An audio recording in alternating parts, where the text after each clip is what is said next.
Would you say onion gravy is the best gravy in the world? Today I'm making the most luxurious onion gravy I've ever made. In my opinion, this is one of the best you'll ever taste. Hello there, good to see you. Hope everyone's doing really well out there today. And welcome back to my easy recipe food channel.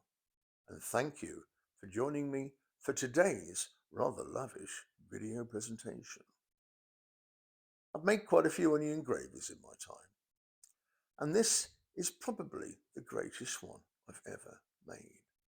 And unless you grow your own onions and make your own beef stock, and it needs to be good, this is probably as good as it gets. I bought the best commercial beef stock I could get my hands on. But I'm not saying there aren't better out there. It's just the best one that I've come across. I'll be talking more about the beef stock later in the video and telling you exactly how to get your hands on some. I've also got 3 varieties of onions, some fresh rosemary, some red wine, some beef tallow, beef dripping, salt, pepper, flour, balsamic vinegar, Worcestershire sauce, and a little bit of tomato paste. Right, then that's the ingredients. Let's get cracking, shall we?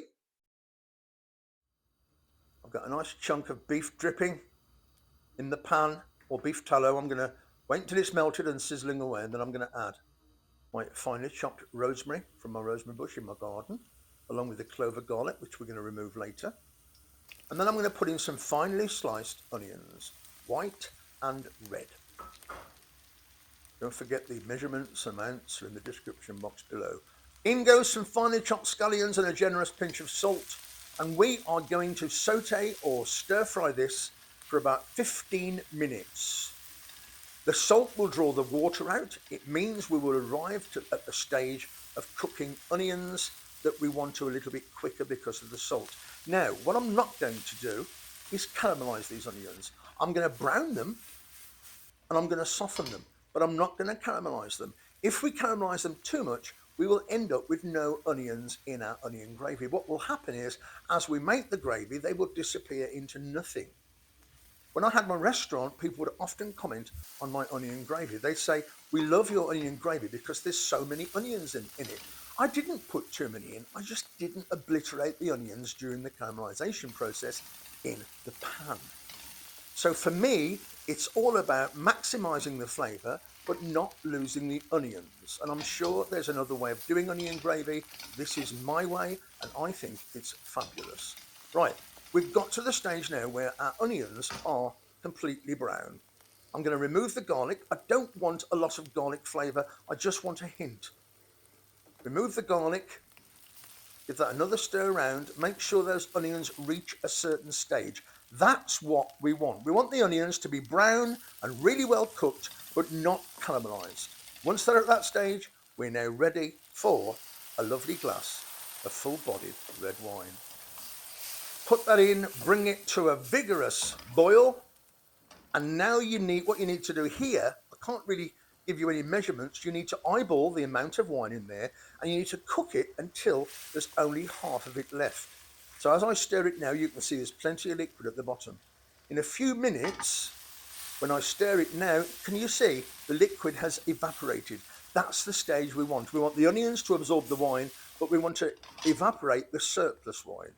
So let's add our balsamic vinegar and our Worcestershire sauce. Shout out for Worcestershire, because I live there. Some tomato paste.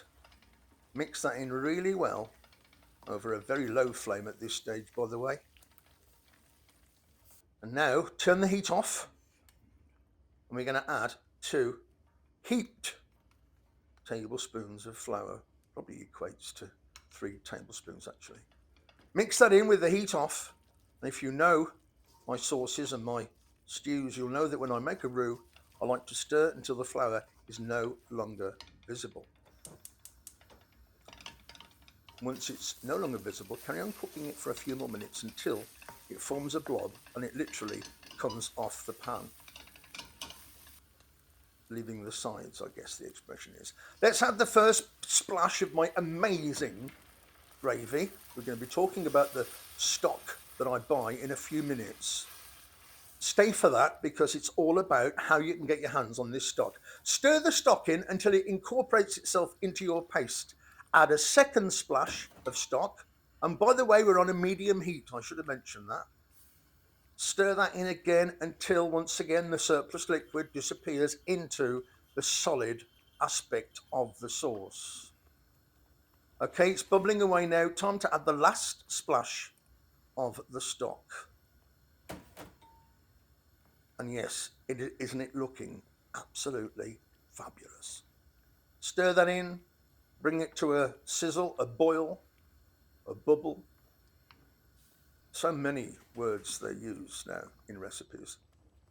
Okay, it's bubbling away. I'm just going to pop some white pepper and some salt in.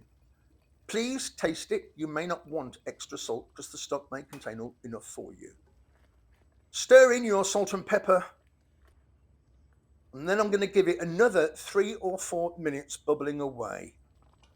And then, after 3 or 4 minutes, I'm going to have a taste. And it does, not sure if you can hear me giggling at that, it does taste spectacularly good. And it's not just down to the onions, it's also down to the brilliant stock. Let's have a close-up. Let's do that bit when I pick the ladle up and show you exactly what the gravy looks like or the sauce looks like. On this occasion, it's a gravy. But my point is, look at those onions in there. Had we have overcooked those onions, you wouldn't be seeing that quantity of shredded onions in the gravy. The whole point of an onion gravy is for us to taste the onion, to see the onion. And we need to feel that onion when we're eating it. I'm going to ladle it over some amazing local bangers I bought from a farm shop down the road. Look at the way it clings to the sausages. Absolutely spectacular. That is, in my opinion, one of the best onion gravies you will ever taste. And you can serve it with lots and lots of different things. It's thick, it's gooey, it's syrupy. It's got everything we need in an onion gravy. It's my luxurious onion gravy, everyone. So when I want a brilliant commercial stock and I don't have any of my own, this is what I buy for convenience. It's exceptionally good. It's intense, it's rich, great flavour. There isn't an ingredient in it I don't recognise. The salt content is a modest 17%, not huge. And what I love about it, it comes in jelly form or jello form. All you do is pop it in your jug. So easy. They must put some sort of gelatin or gelatinous ingredient in there in order for it to be nice and wobbly. Just pour the kettle boiling water into your jug, and all you have to do is whisk, and you have a very good quality beef stock at your disposal. If you want it richer, add less water. If you're worried about salt content, add more water. This is my go-to for convenience. I will leave the link to Amazon UK in the description box, and I will leave any link to the Knorr website too if you want to find out more about it. Hey everyone, I've got to tell you this, it was as pleasurable eating this as it was making it. My God. Don't forget to subscribe if you haven't already. Share the video with your friends. Smash the like button. It's huge for us with the algorithm. We are always looking to expand. We want to spread the word of great food amongst as many people as possible. And don't forget to drop me a line about how you feel about onion gravy.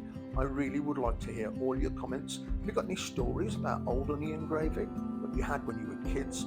Maybe you'd like to drop me a line about another stock I should try.